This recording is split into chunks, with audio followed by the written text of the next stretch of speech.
What's up, Infected, and welcome to the Quarantine. Today I'm going to be taking a look at a game by the name of Endure the Stars. Now, Endure the Stars is a Kickstarter game that I recently got, and I did an unboxing for it as well. I definitely recommend checking that out. Now, what is Endure the Stars?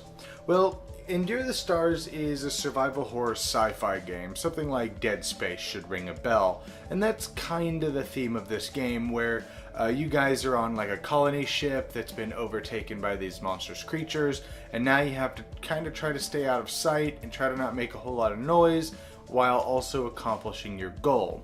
Now, anybody who's seen the second Alien movie, the little motion trackers they have, you all basically have the same thing. So you know where all the enemies are at, and you kind of get an idea how they're moving around, but you don't know what's there and how many. You just have an idea of what's there. So you wind up having to sneak around the outskirts and hope you don't get ambushed. Now, if you do find them, and if you wind up seeing the blip, like within line of sight, you remove the blip and you put the appropriate amount of monsters in the spot, and now you're being swarmed all of a sudden. So let's go over to the overview.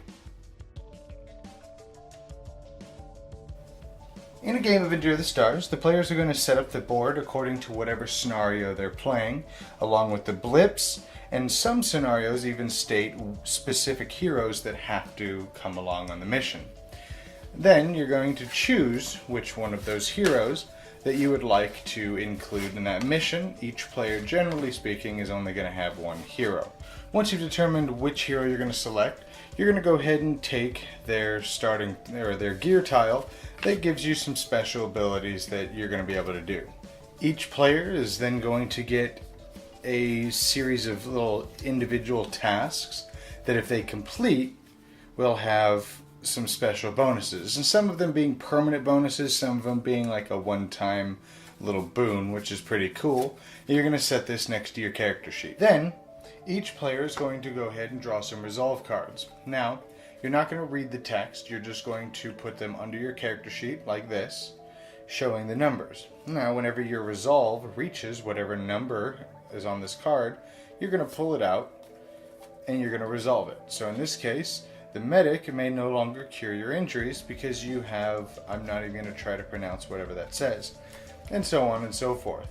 And this represents your character's psychosis, I guess, is the best way to put it, while being surrounded by all of these enemies and being isolated. Now, on a player's turn, they get 3 actions. Your actions can consist of, you can activate an ability, reorganize your inventory, make noise, interact, search, attack, move, and trade. Now, if you look at the board here, you see it's broken up in these segments, and each room is a segment. So I can move from here to here, being an action. Keeping in mind, line of sight is always in a straight line. So this here represents a door. So if I were to move here, I can see all the way down this way, revealing both of these enemies. So of course, I probably don't want to do that. So I could move, say, here. Then of course, activating an ability would be one of your abilities here on your card that it goes off of whatever role you chose in the beginning of the game. Now, interacting, you're generally going to be interacting with objectives and stuff like that.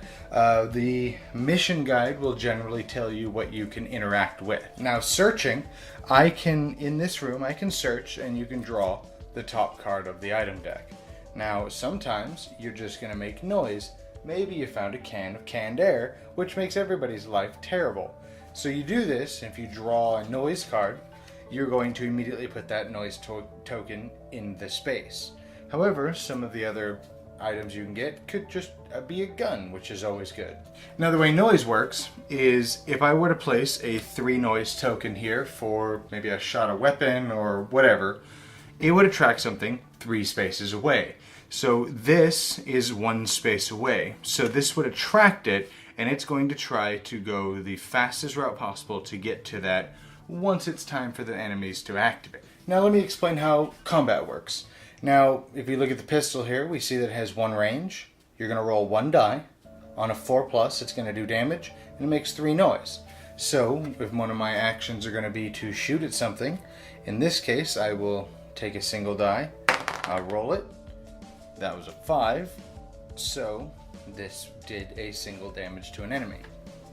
However, the enemies can also injure you, and if they do, you're going to also roll this die, which tells you whether or not you get a head wound, a chest wound, or a leg wound.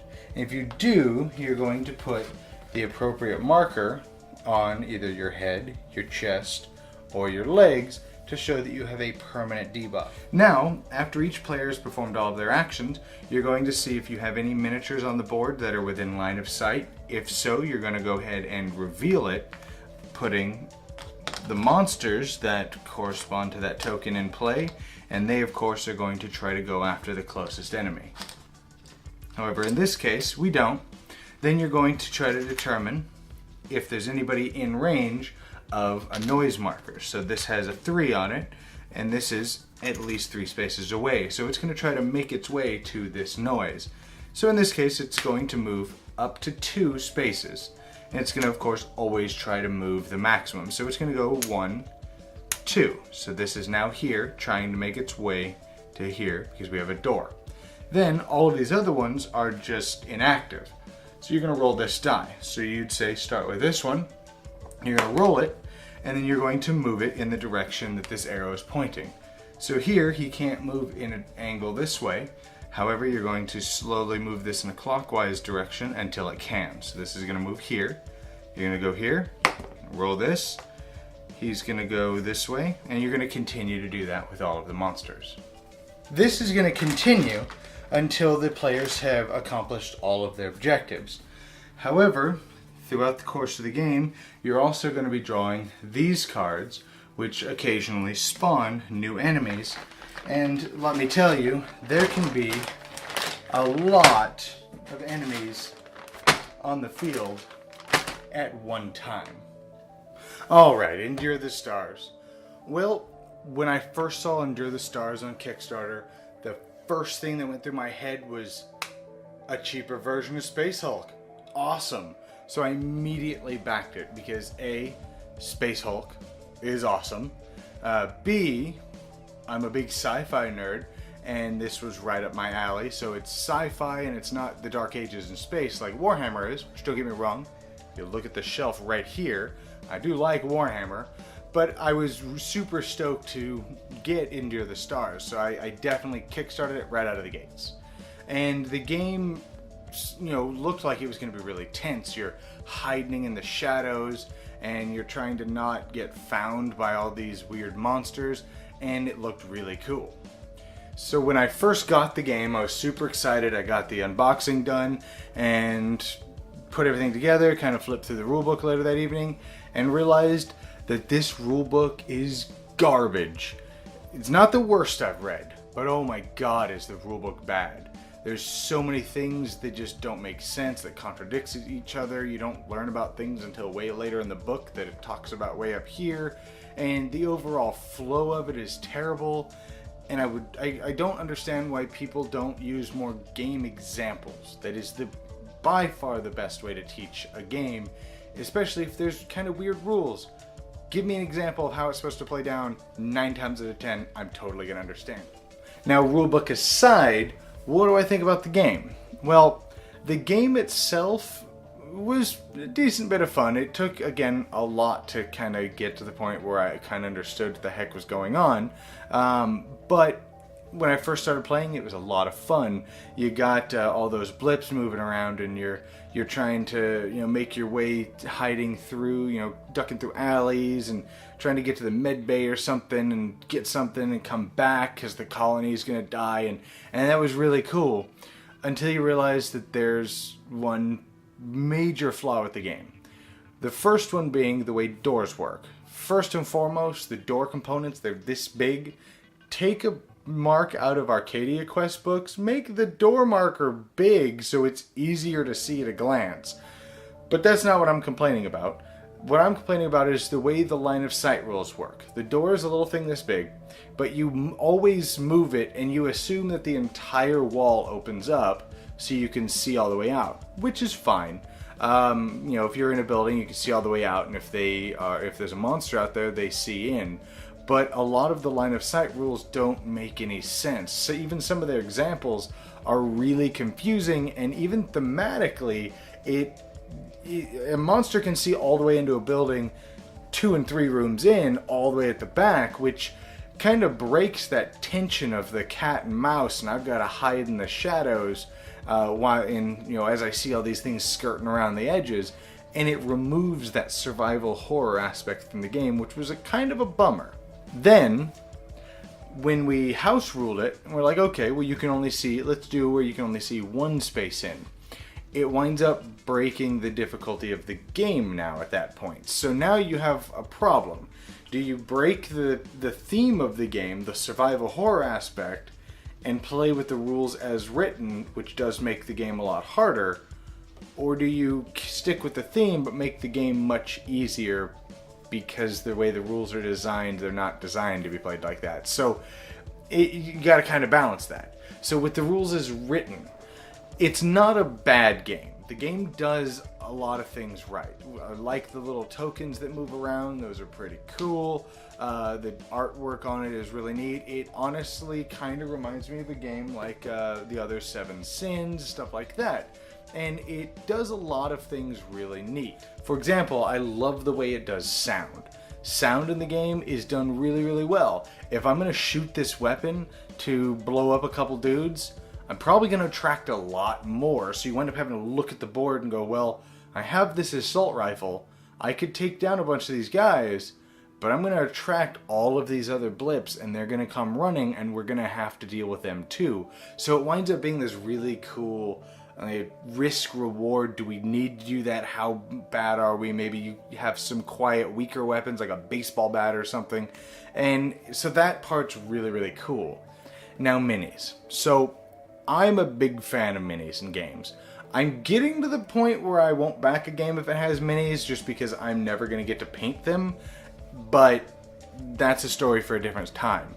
But this game has a lot of minis. It's got several bags this size, and to be honest, I hate it for numerous reasons. Granted, we only played this game about 4 or 5 times, and we didn't play every mission, but in all the missions we played, you will never have all of these minis out on the field. You won't even have a quarter of these minis out on the field. And if you do, you're probably gonna lose. So where the problem comes is everything is a real pain to fit in the box. I don't even remember if there's expansions to the game, but if there are, good luck. You're not fitting them in this box. The box top bulges slightly because of all of the minis that are stuffed into it. And it winds up taking up an unnecessary amount of table space because you have to have all these minis out. I know it sounds like I'm just complaining to complain, but I just felt it was unnecessary. They could have included half the number of enemies or minis in the game for the monsters, and it would have been much better in mind. Another problem that we had were these tiles. Now, when you draw a card at the end of the round or at the beginning of the round, sometimes it'll tell you, well, spawn enemies in the med bay. Nowhere on these tiles does it say what these rooms are. So you wind up having to constantly look at the book until, of course, you've played it more times than you want, and figure out, okay, well, this is the med bay, okay, so this is where it spawns. It just seemed like a really big design flaw. Why the heck didn't you put just real small letters right here, the name of the tile? That it drove me crazy and drove everybody crazy that played it. And the similar thing could be said with these blip counters. All you get is a kind of a dull picture of what the monster is supposed to look like, and it's just their face. And a lot of the faces of these monsters look very similar. So you wind up kind of guessing and hoping you're right. And it's not that bad, but it's another quality of life, like why nobody thought that was a good idea. So I know it sounds like I'm bashing Endure the Stars, and I am. It's not a good game. I wanted to love it. But it does do a lot of things right. Again, the noise counters awesome. I love that. It really adds this stress and tension to the game. And honestly, that die roll where if nothing's activating, then they move randomly. You get some really dumb situations where a guy just keeps moving back and forth out of a closet, but it winds up, you know, getting this path of unpredictability for all the monsters, and that's really cool. The artwork in the game is just outstanding. I love the artwork in the game. And the overall feel and theme, while being dull and kind of boring and slow, the theme itself is there, and it's a really neat theme, and the artwork and everything matches together. It's just the game that's attached to it isn't very good, and that's kind of a bummer, because I really wanted to love Endure the Stars. I like Space Hulk, but Endure the Stars just it doesn't quite make it, and it winds up being fiddly and boring, needlessly complicated in a lot of times, and just the sheer number of minis, that is going to be a very subjective gripe, but still it's one that I want to throw out there. It's an unnecessary amount of minis. But anyways, this is starting to turn into a rant. Overall, no, unfortunately, I cannot recommend Endure the Stars. I really wanted to. I don't even think an expansion would fix it, but that is my review for Endure the Stars. I hope you guys enjoyed it. I'll see you guys next time in the Quarantine.